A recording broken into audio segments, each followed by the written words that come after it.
Wakenya tu hapa Nairobi kutoka sehemu mbalimbali wameweza kujitokeza na kuweza kuwasha candle lighting in honor tu ya watu ambao pia waliweza kufariki kule Tanzania katika maandamano ambao pia yalikuwa ya uchaguzi ya kumpinga Samia Suluhu Hassan. Walikuja tu pamoja hapo jana usiku kuhakikisha tu ya kwamba wameweza kuonyesha support ya kwao kwa watu wa Tanzania baada tu ya watu wengi kuweza kufariki, kuweza kuuliwa kwa risasi, wakisemekana tu ya kwamba kuna baadhi ya watu ambao pia walikuwa wanafuatwa kwa nyumba kabisa wakiweza tu kuweza kuuliwa. Ndio maana tu Wakenya mbalimbali wakaweza kujitokeza kuamua tu kuweza kuasha candle lighting,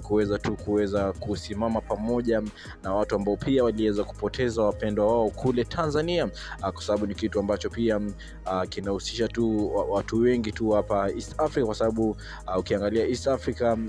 Kenya kidogo iko advance ukifuata mambo ya katiba,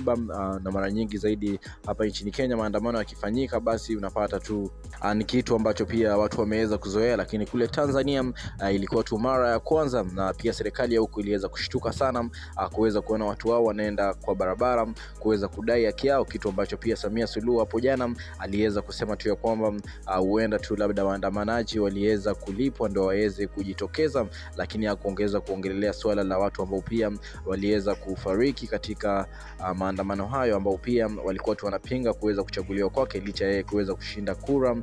kwa asilimia 98%, kitu ambacho pia kiliweza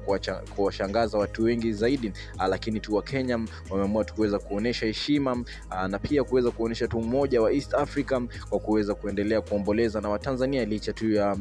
baadhi ya wengine wa Tanzania wengine ikiwemo wasanii kuweza tu kunyamaza na kuweza pia kumpongeza Rais Samia Suluhu Hassan kwa kuweza kuchaguliwa kwake. Wakenya wameweza kuonekana kuwa watu wa kipaumbele kuweza kuonesha support yao kubwa kwa kitu ambacho pia kinaendelea kule Tanzania kuhusiana na protest ama maandamano ambao pia yaliweza kufuatiwa na ghasia na watu wengi tu kuweza kufariki, na ni kitu ambacho pia watu wengi tu zaidi wameendelea kupongeza Wakenya pale katika mitandao za kijamii, hasa tu wananchi wa kutoka Tanzania wameweza kuonesha upendo wao kwa Wakenya, wakisema tu ya kwamba Wakenya wameweza kuwashikilia mpaka sasa hivi walipofika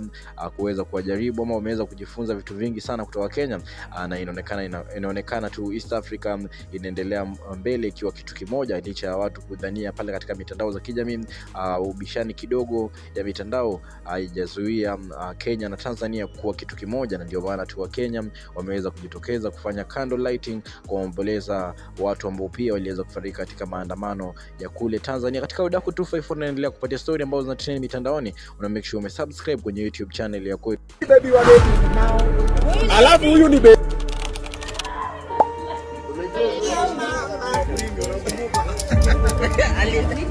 What's it called? Blue band?